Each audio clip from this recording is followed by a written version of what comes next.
Benvenuti sul mio canale, io sono Anna e vorrei condividere con voi il mio interesse per le storie di True Crime. Se anche voi volete approfondire e riflettere su queste vicende, vi invito a farlo insieme a me, a iscrivervi al mio canale e a lasciarmi tanti like di supporto.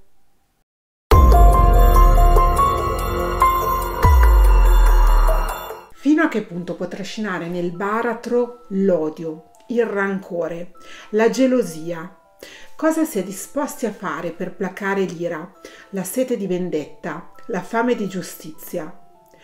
Oggi vi racconto la storia di una donna normale, apprezzata e stimata da chi la conosceva, che all'improvviso ha commesso un terribile omicidio. Oggi vi racconto la storia dell'omicidio di Stefania Crotti. Una famiglia all'apparenza perfetta, quella di Stefano Del Bello e Stefania Crotti. Stefano e Stefania si erano sposati nel 2012 dopo 8 anni di fidanzamento e dalla loro unione, dal loro amore, era nata Martina, che all'epoca dei fatti nel 2019 aveva solo 7 anni. I coniugi erano di Gorlago, un paesino in provincia di Bergamo. Stefania aveva 42 anni ed era impiegata in una ditta di cenate sotto, mentre Stefano aveva 44 anni ed era impiegato in una famosa azienda che opera nel settore dell'elettrotecnica. Dopo molti anni di felicità, nella coppia era arrivato un momento di crisi, tanto che Stefano aveva preso la decisione di prendere in affitto un piccolo appartamento proprio vicino alla casa coniugale. Proprio in questo lasso di tempo Stefano intraprende una relazione con un'altra donna di Gorlago, con Chiara Alessandri.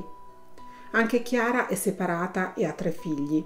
Il più grande ha 11 anni e frequenta la prima media, il secondo ha 7 anni e la più piccolina ne ha 6. A Gorlago Chiara è molto conosciuta perché frequenta attivamente la parrocchia e fa la rappresentante di classe. E probabilmente ed è proprio a scuola che Chiara approfondisce la sua conoscenza con Stefano. I due si avvicinano proprio nel momento in cui Stefano aveva abbandonato la strada del suo matrimonio e iniziano una relazione. Siamo nel marzo del 2018. Chiara non aveva avuto una vita semplice, eppure agli occhi dei suoi compaesani si era sempre dimostrata una persona allegra, disponibile e socievole, con una gran voglia di essere al centro dell'attenzione e di sentirsi stimata e apprezzata. Chiara era una donna dal carattere forte che difficilmente si faceva intimorire. Mentre frequentava le scuole superiori, Chiara è stata colpita da gravi lutti. Gli è morto prima il padre e successivamente il fratello a causa di un'overdose. Dall'ex compagno Giuseppe Cantamesse di Trescore Balneare si era separata da circa 1 anno.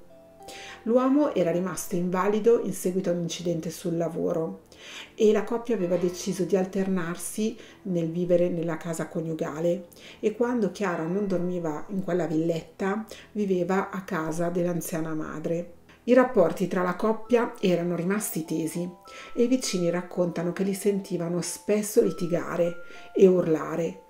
Probabilmente nell'ultimo periodo queste discussioni erano causate dalle relazioni che aveva Chiara. La donna aveva un diploma in ragioneria ma era disoccupata. Chiara era molto presa dalla relazione con Stefano e aveva confessato alle sue amiche di essere innamorata e di vedere un futuro insieme a Stefano. Chiara sentiva molto la competizione con Stefania, ne era ossessionata, ne parlava molto spesso e molto spesso si riferiva a lei con epiteti poco carini. Intorno alla fine di luglio però Stefano decide di provare a ricostruire il rapporto d'amore con sua moglie tramite una terapia di coppia che i due frequentano insieme. Stefano spera, si illude di poter ricostruire quel rapporto e di poterci lavorare per farlo durare per sempre. Anche Stefania era della stessa lunghezza d'onda e i due, per suggellare questa cosa, avevano deciso di farsi un tatuaggio di coppia. Lui si era fatto tatuare sull'avambraccio la frase "liberi di sbagliare, liberi di ricominciare", mentre Stefania si era fatta tatuare la parola "believe", credere. Chiara non prende affatto bene questa decisione, non riesce ad accettare la scelta di Stefano e chiede ripetute spiegazioni che le diano il motivo di questo abbandono. Iniziano migliaia di chiamate e atti persecutori, ma Stefano non molla, continua a bloccarla sui vari social e account, anche quando lei lo contatta da account diversi. Chiara cerca anche un confronto con Stefania, che lo evita sempre. I due coniugi vogliono solo andare avanti con la propria vita, ma questo scatena in Chiara una furia cieca. Divorata dall'odio e dall'invidia, Chiara elabora un piano diabolico. Contatta un suo ex, un suo amico, Angelo, e le chiede un favore. Buongiorno, allora ti spiego un pochino quello che mi serve, e però premetto anche che ho pensato di chiederlo a te perché so che hai furgone, so che comunque col tuo lavoro ti puoi muovere insomma abbastanza liberamente con gli orari, ma anche perché sì, mi piacerebbe anche a me rivederti e fare 4 chiacchiere, insomma diciamo che da quando non ci frequentiamo più, quindi da cos'era fine febbraio, primi di marzo, mi sono successe tante cose, alcune piacevoli, alcune molto meno. Non sto passando un bel momento, anche se grossissimi problemi non ce ne sono, quindi siamo tutti in salute, ecco. Mia mamma ecco un po' meno, però ecco diciamo non sto passando un bel momento, e sicuramente rivedere una persona a cui ho voluto bene, che mi ha voluto bene, mi farebbe piacere. Ma a monte questo, allora ti spiego il favore che mi serve. L'ideale è la prossima settimana, però se tu mi dici che la prossima non ci sei, ma mi dici però te la posso fare la settimana dopo, va bene. Allora, io voglio aiutare un mio amico che deve fare una cosa per la sua ex moglie, che adesso sta ritornando a essere la sua attuale compagna. Allora, io ho bisogno che tu un pomeriggio alle 3 e un quarto, non oltre, ti faccia trovare qui a Gorlago. Insieme raggiungiamo un posto a Trescore col furgone, e in questo posto a Trescore alle 3:30 uscirà una persona dal lavoro, una donna, diciamo una mia amica, diciamo così. Io sarò sul furgone ma lei non mi vedrà, io sarò nascosta dietro. Tu dovrai farla salire sul tuo furgone, le dovrai spiegare perché sei lì, ok? Perché ti manda suo marito a prenderla, perché gli ha preparato una piccola sorpresa, e quindi dovrà lasciare lì la macchina, salire sul furgone con te e andare dove suo marito vuole che lei vada, ok? Il posto in questione è a Gorlago, precisamente a casa mia, perché lui prima di fare un passo con lei vorrebbe che io e lei facessimo pace, perché siamo in rotta da un anno.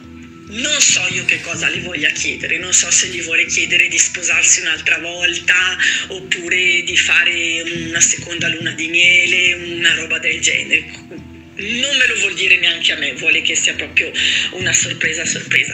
Però ecco, lui ci tiene molto che io e lei ci chiariamo, quindi vorrebbe che un po' costretta lei venisse a casa mia, di modo che io e lei ci chiariamo, e sul più bello spunta lui e le dice così: essere a Gorlago per le 3 e un quarto, non oltre, perché poi dobbiamo andare a Trescore e questa qua esce proprio alle 3:30 puntuali. Prenderla, portarla qui da me, quindi un quarto alle 4 hai finito, per le 4 sareste asseriate. Ecco. E io dovrò essere presente sul furgone perché lei a un certo punto capirà che tu la stai portando a casa mia, vedrà la strada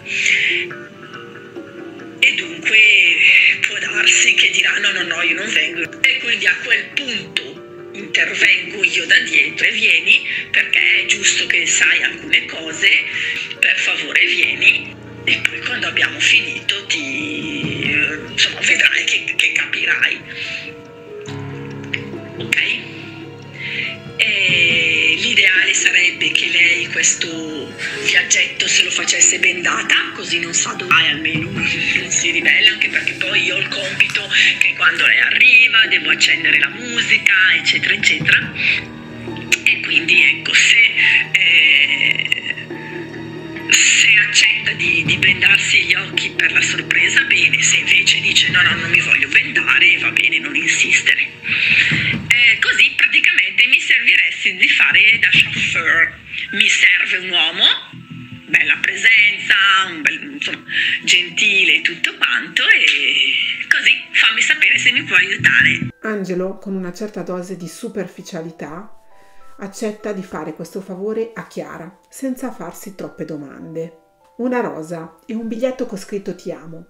Questo è l'inizio del diabolico piano di Chiara, il piano con cui cerca di attirare nella sua villetta la sua rivale, la sua vittima, Stefania.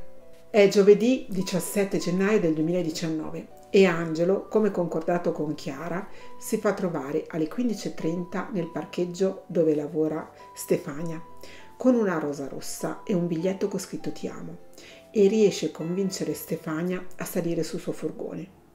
Inizialmente Stefania è titubante, soprattutto perché non riconosce la calligrafia del biglietto come quella di suo marito. Probabilmente si convince per via del fatto che Angelo le dice di essere un collega di Stefano, o molto probabilmente si convince perché Chiara ha scelto proprio la persona giusta. Stefania crede davvero che si tratti di una sorpresa organizzata per lei e accetta di salire sul furgone e di farsi bendare gli occhi con un foulard. L'uomo la porta fino all'ingresso del garage di via San Rocco, la villetta dove abita Chiara e dove abitano anche i suoi 3 bambini, che ovviamente non sono in casa in quel momento. L'uomo la fa scendere e se ne va. Stefano alle 18 è già in pieno allarme per la scomparsa della moglie. Stefania è molto precisa ed è solita avvisare anche quando fa un solo quarto d'ora di ritardo. Alle 19 Stefano è già dai carabinieri per porgere denuncia di scomparsa. Stefania purtroppo rimane per breve tempo una donna scomparsa, perché già il giorno successivo, il venerdì 18 gennaio, alle 16:30, un ciclista che passa per Erbusco, una zona della Franciacorta a pochi chilometri da Gorlago, trova il corpo carbonizzato di una donna. Quel corpo è stato identificato tramite 2 elementi. Una era la fede, che riportava il nome di Stefano Del Bello, e l'altro era il tatuaggio, quella parola, believe, quella parola che era il simbolo di un amore eterno. Nel frattempo Angelo si imbatte in un post che Stefano aveva pubblicato su Facebook quando cercava Stefania, che era ancora scomparsa. L'uomo rimane sconvolto perché riconosce subito in Stefania la donna che aveva fatto salire sul suo furgone e immediatamente si rivolge ai carabinieri raccontando tutto quello che sapeva. Gli inquirenti ci mettono davvero poco ad arrivare a Chiara Alessandri, che confessa e racconta la seconda fase del suo piano diabolico. Chiara racconta la propria versione dei fatti. Racconta che una volta che si sono trovate faccia a faccia in quel garage, il loro confronto sarebbe presto degenerato. Sarebbe stata proprio Stefania ad aggredirla, brandendo un martello che avrebbe trovato in garage. Allora Chiara, per difendersi, l'avrebbe spinta e accidentalmente Stefania sarebbe caduta battendo la testa. Una caduta fatale che le avrebbe causato la morte. Dopodiché Chiara, in preda al panico, avrebbe messo il corpo senza vita di Stefania nel bagagliaio e l'avrebbe condotta proprio in quel posto dove è stata ritrovata, dove avrebbe gettato la donna, la sua borsa e il martello. Chiara ha sempre negato di aver dato fuoco al corpo di Stefania. L'autopsia e i rilievi della scientifica però raccontano tutta un'altra storia, una storia agghiacciante. Stefania in quel garage è stata aggredita con 21 martellate. Poi è stata caricata nel baule dell'auto di Chiara e portata ad Erbusco, dove le è stato dato fuoco. Dall'autopsia però è emerso un dettaglio agghiacciante.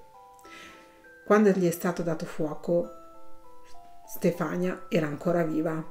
Un piano diabolico che non ha scalfito la coscienza di Chiara.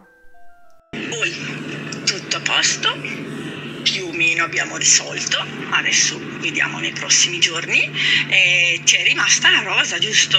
Niente, tira via il bigliettino, buttalo via e regalala alla tua donna, che è andato tutto bene, ok? Grazie, ciao. Il giorno dopo l'omicidio, Chiara si alza, si trucca e accompagna i suoi figli a scuola, in quella stessa scuola dove Stefania avrebbe dovuto accompagnare Martina. Poi alle 16 l'Alessandri è andata a riprendere i figli a scuola e si è fermata ad un distributore Eni, dove ha chiesto che le lavassero l'auto, una Mercedes classe B. Imaram, uno dei ragazzi pakistani che si è occupato della pulizia degli interni e soprattutto del bagagliaio, ha dichiarato che non c'erano tracce di sangue, solo tanto sporco. Chiara, nell'attesa, è nervosa, cammina senza sosta e parla al cellulare, tenendo sempre controllato il lavoro dei ragazzi.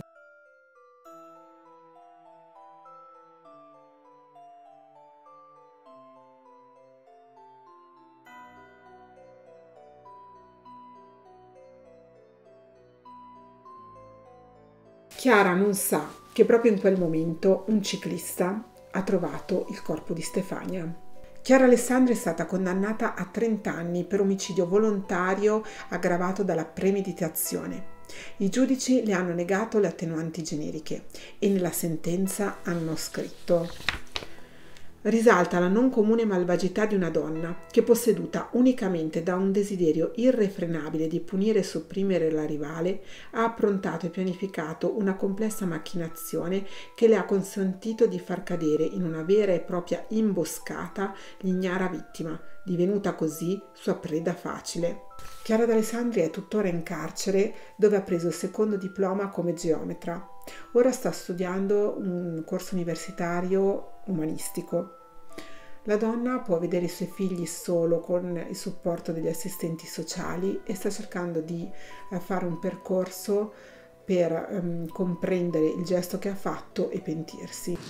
Una cosa inconcepibile, non riusciamo ancora a farcene una ragione. Secondo lei perché sua moglie invece si è fidata e è caduta in questa trappola? Non lo so, non riusciamo a capire come mai lei abbia ceduto ad un estraneo, uno sconosciuto, e abbia accettato questo passaggio. Lei nella sala d'aspetto dei carabinieri ha incontrato la donna che è accusata di essere l'assassina di sua moglie. Che cosa vi siete detti? Lei ha capito subito che era lei? No, ho pensato che fosse lì per una normale deposizione, chiamata come parte in causa per quello che era successo, ma non avrei mai pensato a una cosa del genere. Stefano Del Bello ha dichiarato di sentirsi profondamente in colpa, in quanto se non avesse avuto quella relazione con Chiara, a quest'ora Stefania sarebbe ancora viva. Tutti quelli che conoscevano Chiara non si possono capacitare del fatto che la donna sia arrivata tanto, che abbia fatto una cosa del genere. Il pensiero di Stefano va a sua figlia Martina, che è il suo obiettivo principale, ma anche ai figli di Chiara. Il figlio undicenne di Chiara ha scritto una lettera a Martina. Ha scritto: scusa per quello che la mia mamma ha fatto alla tua. Il gesto di Chiara, causato dall'odio, dal rancore, dalla gelosia, dalla sete di vendetta, ha distrutto 2 famiglie. Il mio pensiero va a Martina, ma anche ai figli di Chiara. 4 bambini, 4 vittime innocenti, e come al solito sono sempre i figli a pagare per gli errori dei genitori. Io spero che questo video sia stato di vostro interesse, vi aspetto sempre qui, sempre domenica alle 10. Un bacione, ciao!